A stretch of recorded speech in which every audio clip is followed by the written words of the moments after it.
53 गोवंशाची सुटका, 22 लाखांचा मुद्देमाल जप्त, माजरी पोलिसांची कारवाई।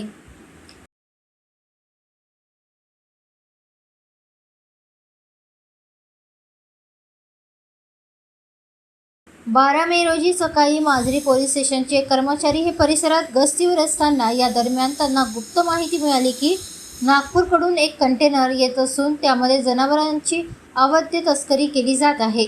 माहिती मिळताच माजरी पोलिसांनी तातडीने वणी वरोरा हायवे रोडवरील कुचना येथे नाकाबंदी करून संशयित कंटेनरला थांबवण्याचा प्रयत्न केला असता चालकाने वाहन न थांबवता यू-टर्न घेऊन नागपूरच्या दिशेने पळ काढला।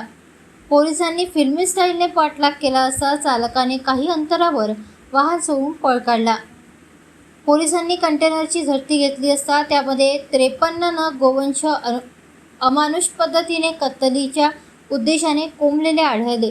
या जनावरांची तात्काळ सुटका करण्यात आली। यावेळी 53 नग गोवंश अंदाजे किंमत 7,95,000 रुपये, ट्रक कंटेनर DDR 9840 अंदाजे किंमत 15 लाख रुपये असा एकूण 22,95,000 रुपयांचा मुद्देमाल जप्त करण्यात आला।